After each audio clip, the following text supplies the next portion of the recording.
tarde vamos conhecer um livro especial, o Comece a Viver Agora, tudo o que precisa de saber para lidar com a ansiedade, da doutora Rosa Basto. Vai ter a oportunidade de ouvir falar sobre ansiedade, dicas sobre como gerir melhor e que ferramentas é que podem ajudar à gestão da ansiedade e se estamos a viver um período que promove aqui um aumento da ansiedade, sabemos bem. Vamos falar também sobre a hipnoterapia, obviamente, e se tiver dúvidas sobre ansiedade, psicologia ou também sobre esta subespecialidade que é a hipnoterapia, aproveite e ligue 225 083 204. Vamos poder tirar as suas dúvidas a seguir ao próximo intervalo. Se não puder entrar em direto connosco via telefone, pode deixar a sua questão por escrito em consultório@portocanal.pt. Conhecermos então e cumprimentarmos a doutora Rosa Basto, hipnoterapeuta e licenciada em Psicologia, mas também já foi apelidada da hipnoterapeuta dos portugueses. É verdade. Essa alcunha já não a perco. Sim, quando eu fazia durante a rúbrica, e tinha também uma rúbrica, como sabem, num outro programa, e tinha também, e tenho, escrever na revista Zen, e então essa foi a alcunha que me deram, a hipnoterapeuta dos portugueses. Sou formada em Psicologia, mas efetivamente criei um protocolo, que é a Terapia Diamante, Protocolo Diamante, que fala essencialmente com a ferramenta base que é a hipnoterapia. E terei muito gosto hoje de falar sobre essa ferramenta, sobre essa técnica e sobre o meu protocolo, o meu método de trabalho. Muito bem. O Começa a Viver Agora, tudo o que precisa de saber para lidar com a ansiedade. É um livro que já vai aqui na terceira edição, não é? Já vai na quarta. Na quarta. Trago essa novidade para vocês. Soube ontem que já estamos na quarta edição. Trouxe a terceira, mas já vamos na quarta. Em pouco mais de um mês já vamos na quarta edição. Muito o bem, livro portanto, está a sair maravilhosamente bem. Isto quer dizer o quê? Que as pessoas estão interessadas em se descobrir e aprender, ou quer dizer somente que aumentamos aqui exponencialmente os números de ansiedade? Eu penso que é as duas coisas. Em primeiro lugar, as pessoas neste momento, pela situação, pela crise que estamos de saúde no nosso país e no mundo inteiro, a crise da ansiedade aumentou mais. Já havia muita procura nas nossas clínicas na busca de soluções para a ansiedade, que são as patologias que mais aparecem nos nossos consultórios. Efetivamente, agora com a pandemia e com o Covid-19, as pessoas estão com mais medo e este livro não foi a pensar numa pandemia, mas foi a pensar na ansiedade, porque é essa, digamos, a perturbação que aparece mais nas nossas clínicas, e eu escrevi, veio mesmo a tempo para ajudar as pessoas que estão agora com estes medos todos do Covid-19, é óbvio. Agora, quando falamos de ansiedade, estamos a falar em algo que, se estiver a níveis normais, vamos falar assim, nos ajuda no nosso dia-a-dia a gerir stress, a gerir a nossa vida e os nossos desafios diários. Quando é que esta ansiedade se torna nociva para nós? Pronto, eu como digo no livro, e é logo no primeiro capítulo, explico que a ansiedade é normal. Todos nós temos ansiedade, no mundo que estamos, então, não se escute. Toda a gente tem ansiedade. Mas ela realmente, como disse muito bem, ela protege-nos, pode-nos ajudar quando estamos perante um perigo ou perante uma situação ameaçadora, ou quando queremos nos preparar para um exame na universidade ou na escola, ou um exame de saúde. Nós precisamos ficar um bocadinho ansiosos para nos prepararmos para qualquer situação. Ela fica realmente prejudicial para a nossa saúde, portanto, deixa de ser funcional, passa a ser disfuncional, quando a intensidade aumenta de tal ordem que generaliza-se o nosso corpo e daí começa a ser patológica. E nos prejudica, não é? E prejudica Portanto, a todos os níveis. Já não está a jogar a nosso favor, não é? Já está Nunca a ali no nosso inimigo. favor, nunca a nosso favor, porque vai trazer, além das perturbações do foro psicológico, as perturbações mentais, vai trazer comorbidade dentro das perturbações mentais e depois, obviamente, o corpo vai se sentir. Nós sabemos que as doenças autoimunes, as doenças oncológicas, as doenças de pele e todas as outras doenças com a ansiedade, elas têm mais tendência para ficarem mais desenvolvidas. Exatamente, E, portanto, essa era uma das questões que eu lhe queria colocar, que é exatamente isso. A ansiedade e as perturbações da ansiedade e ataques de pânico estão numa gaveta, vamos dizer assim, mas depois de tudo isto, será que é a ansiedade que está na base e justifica quase, não vou dizer 100%, mas a grande maioria das perturbações ao nível psicológico? Não será muito generalista falar assim, mas efetivamente a ansiedade tem muita comorbidade, ou seja, há outras perturbações que vêm e que se juntam, nomeadamente podemos falar, a ansiedade traz ataques de pânico, traz a agorafobia, traz agora muito o POC, que é a perturbação obsessiva compulsiva, que agora aumentou imenso por causa desta higienização, que é tão obrigatória. Quem já tinha esta perturbação agora e que tinha tendência para as limpezas, agora obviamente que vai estar muito mais compulsivo e, portanto, que vai originar hipocondrias. Cada vez mais as pessoas estão a ficar hipocondrias, com medo de morrer, com medo de adoecer, toquei aqui, toquei ali, será que eu já estou com o vírus? E, portanto, vai trazer, como disse muito bem, muitas perturbações, mas vão-se refletir também no corpo físico, ou seja, a perturbação mental vai deixar as sequelas e as mazelas, mas depois vai-se refletir no corpo físico. E nós sabemos que as pessoas que têm muita ansiedade, elas desenvolvem dores de estômago, úlceras nervosas, vão desenvolver dores musculares, muitas dores musculares, vão desenvolver dermatites, muitas dermatites, pessoas que têm urticárias, quem tiver doenças autoimunes. Há pessoas que chegam a ter queda de cabelo também, Muita não é? queda de cabelo, enfraquece o organismo. Costuma-se dizer, e nós na nossa área dizemos, que quem sofre de ansiedade tem um síndrome do pensamento acelerado. Ou seja, as pessoas estão sempre a pensar no futuro e aceleram muito. O organismo não acompanha. O cérebro pensa muito, o pensamento ali exageradamente a pensar se vai acontecer isto, vai acontecer aquilo. Usam muitos se, está a ver? É o São os chamados pensamentos ruminantes, não é? Na psicologia. Ruminantes, muito bem, olha que bem, é isso mesmo. Sim, São pensamentos aqueles ruminantes. pensamentos que muitas vezes as pessoas conseguem controlar isso? Ou é para isso exatamente que serve depois a psicoterapia, não é? Para dar essas ferramentas para controlar, vamos dizer assim, esses tais pensamentos ruminantes? Os pensamentos ruminantes e pensamentos negativos, porque muitas das vezes as pessoas têm ansiedade, elas têm na base, acima de tudo, muito baixa de autoestima, porque nós estamos numa sociedade que exige muito das pessoas. As pessoas precisam de dar cada vez mais e cada vez mais. Então as pessoas hoje em dia, É o perfeccionismo, o perfeccionismo, elas querem fazer tanto, tanto, tanto, tanto que acabam por não ter tempo para viver o momento. Então as pessoas ansiosas, elas projetam muito para a frente e como projetam muito para a frente estão sempre com os ses e então não conseguem controlar tanto perfeccionismo, tanto controle. Então acabam por descontrolar tudo.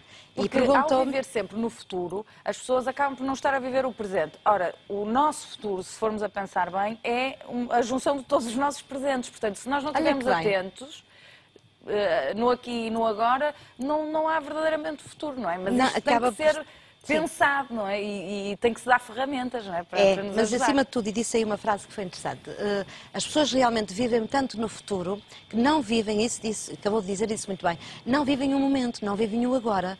Então, nós temos 24 horas por dia, sendo que 8 horas são para dormir, 8 horas são para trabalhar e as outras restantes 8 horas seriam divididas para as viagens, para as nossas outras tarefas de levar filhos às escolas e as nossas as refeições e depois sobrará algum tempo para os hobbies.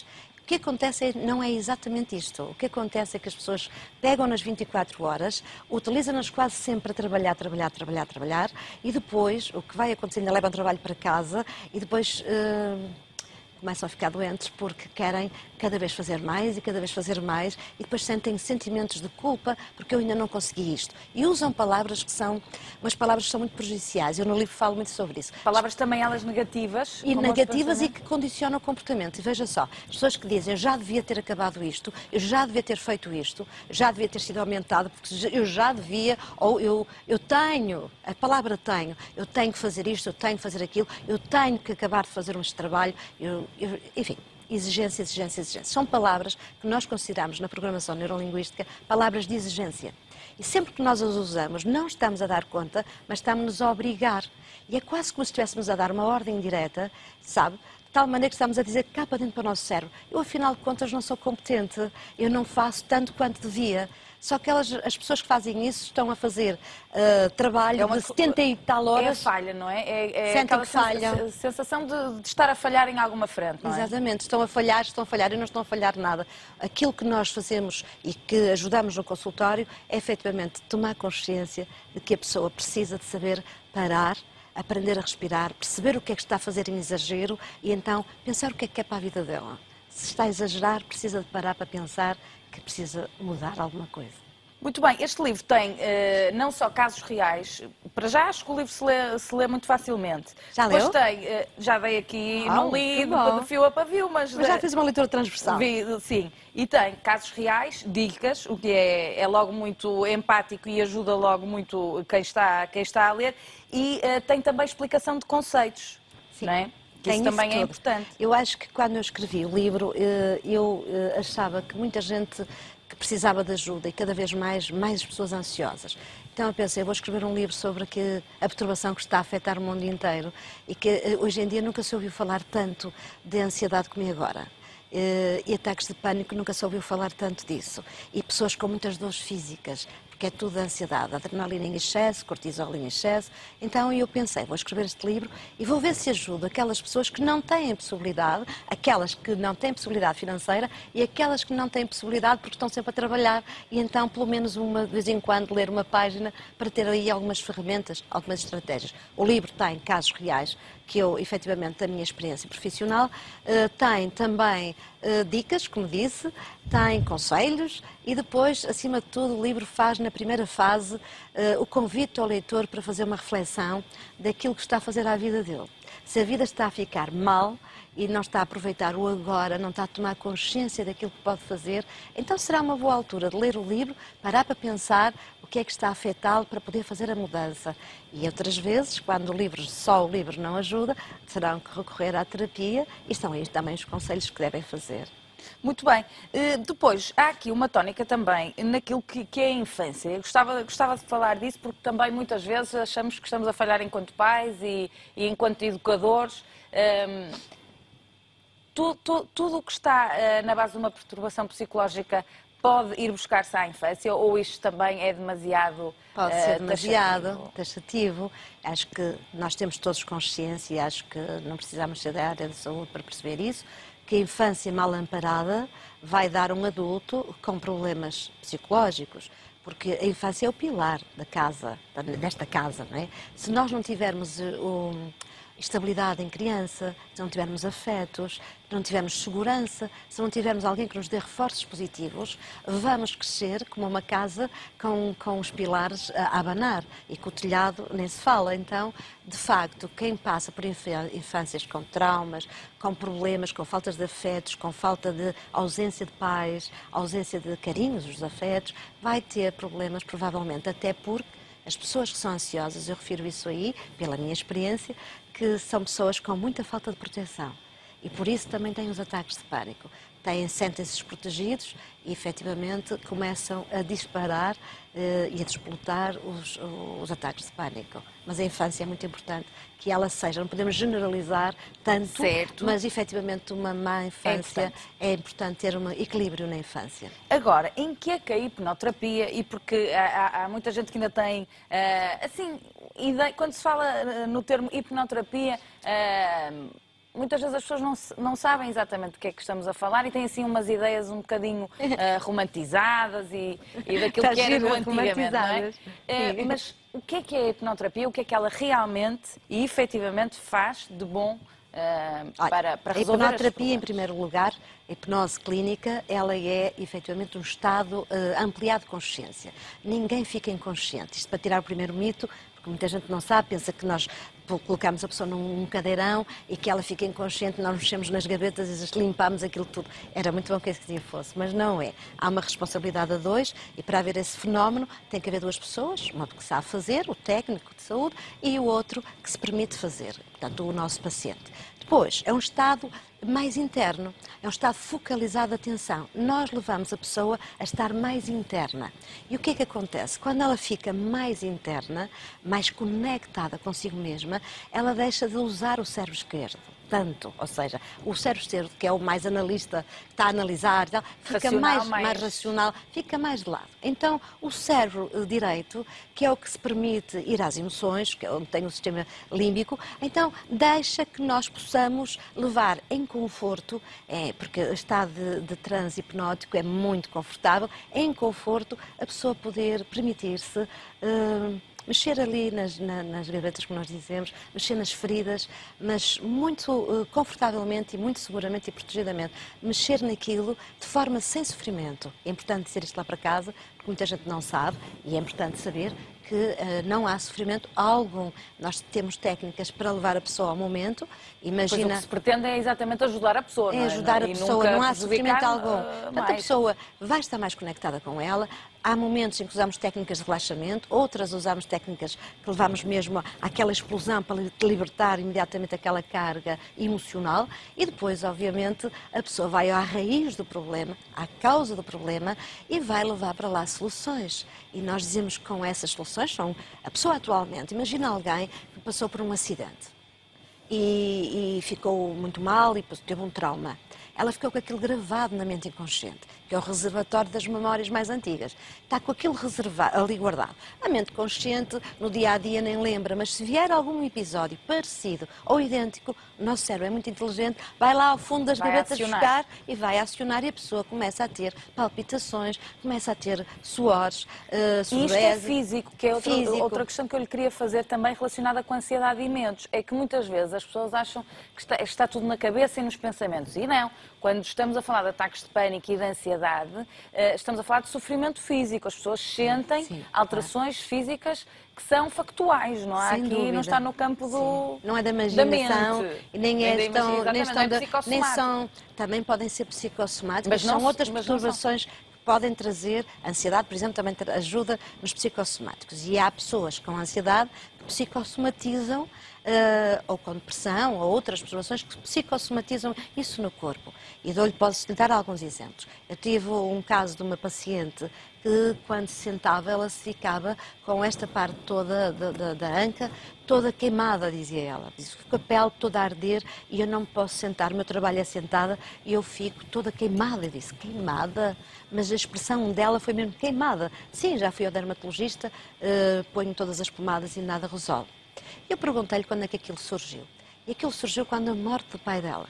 Ela não conseguiu ajudar mais o pai morreu com cancro, e ela não conseguiu, ela sentiu-se culpada por não ter dedicado mais tempo ao pai. Após a morte do pai, ela começa a desenvolver esse problema de pele e essas tais queimaduras. Quando eu lhe fiz a técnica do luto, e ele levei a despedir-se do pai, trabalhar o perdão, ficar em paz, ela deixou de ter aquilo. Não é incrível a nossa meta? Portanto, ela psicossomatizou um problema que ela tinha emocional. Isso psicossomatizou e o reflexo foi no corpo. Portanto, o nosso corpo pode sim reagir. E ainda em relação à pergunta que me colocou, que era sobre... Os sinais físicos, não é? Os sinais físicos. Como claro que a pessoa sofre. Falta de dificuldade em falta respirar, de falta de ar.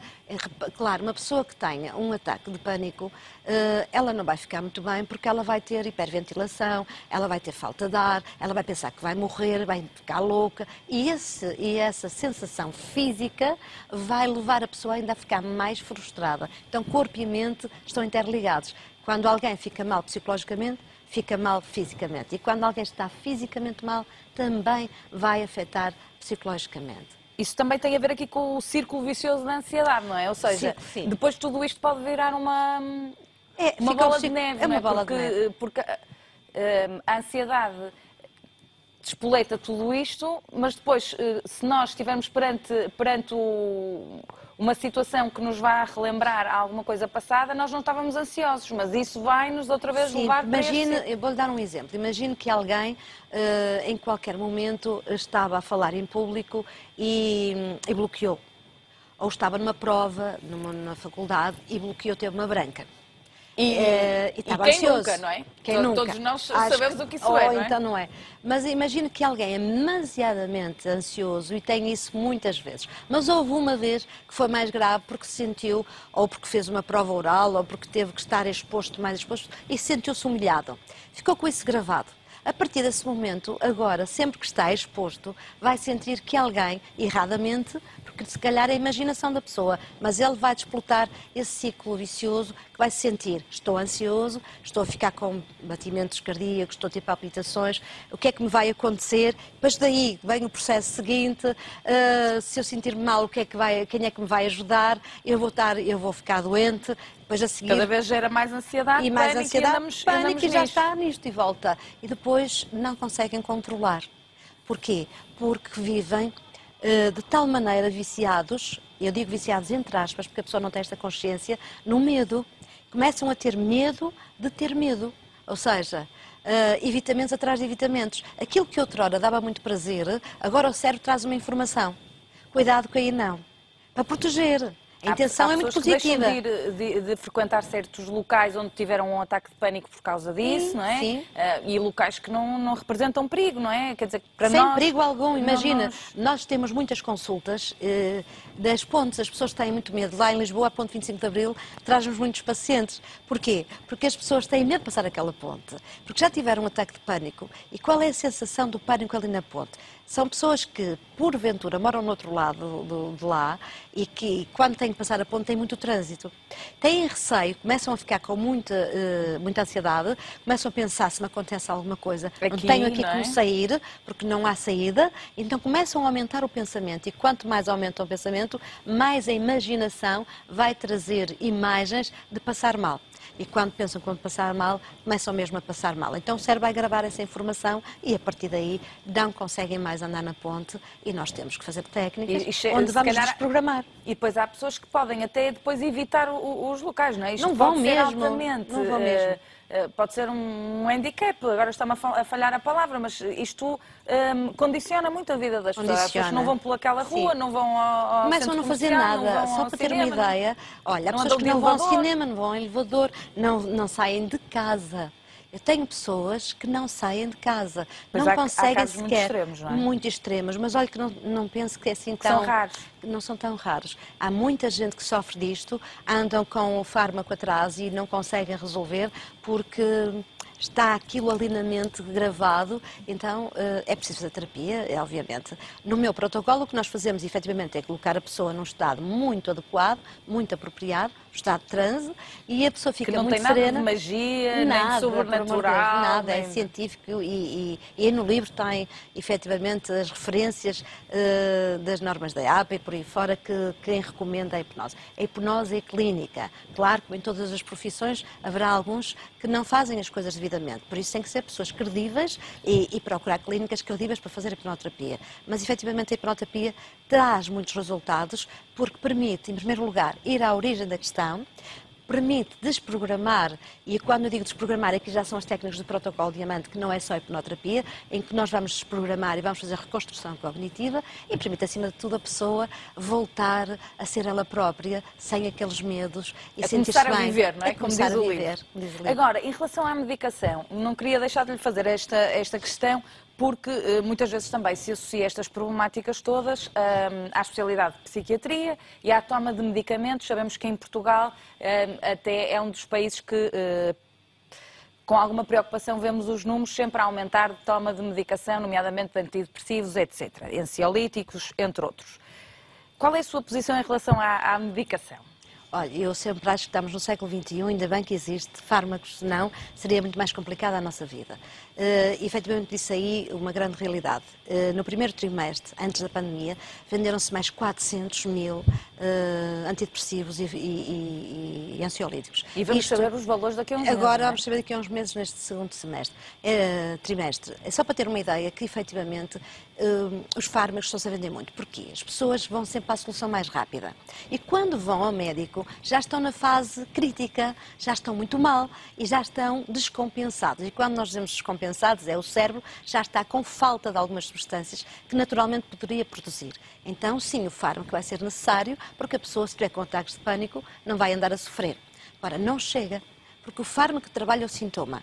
Mas quem tomar sempre fármaco, ou realmente vai fazer outras estratégias, ou então vai ter que aumentar o fármaco. Portanto, a psicoterapia... Atenua o sintoma, mas não vai à raiz do não problema. Vai à causa, e isso é que é a importância de se falar aqui hoje, é que não podemos ser contra os fármacos, porque eles são estritamente necessários, muitas das vezes, ainda bem que eles existem, mas não podemos viver a vida inteira sempre a tomar fármacos e não tratarmos da origem dos nossos problemas, das causas das nossas aflições e dos nossos medos, não é? Porque todos nós temos algo, não é? As pessoas depois também também Sim. às vezes se sentem um bocadinho aliadas e não falam tanto destes problemas porque acham que são seres únicos e que ninguém os vai perceber. Há muita gente que tem medo de dizer que vai ao psicólogo, ou que vai ao psicoterapeuta, ou que vai ao hipnoterapeuta, ou que vai às nossas clínicas. Nas minhas clínicas, o corpo clínico é tudo psicólogos clínicos.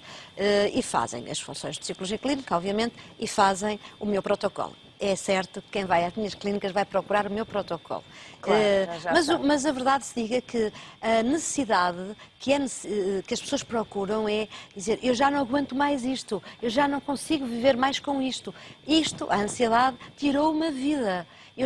Muitas pessoas dizem: eu agora estou um vegetal, eu sobrevivo, eu não vivo, porque eu tenho medo de ir para ali, eu tenho medo de ir para ali, já não consigo sorrir, porque eu sinto-me sempre em aflição. As pessoas ficam muito condicionadas. Condicionadas, e portanto é necessário fazer estas aprendizagens, porque a terapia é uma aprendizagem. Muito bem. Nós vamos recordar aqui o número para o qual pode e deve continuar a ligar, 225-083-204. Pode tirar dúvidas sobre ansiedade, pânico, psicologia, hipnoterapia. Portanto, pode aqui chegar a vários temas. 225-083-204, consultório@portocanal.pt, para deixar as suas dúvidas por escrito.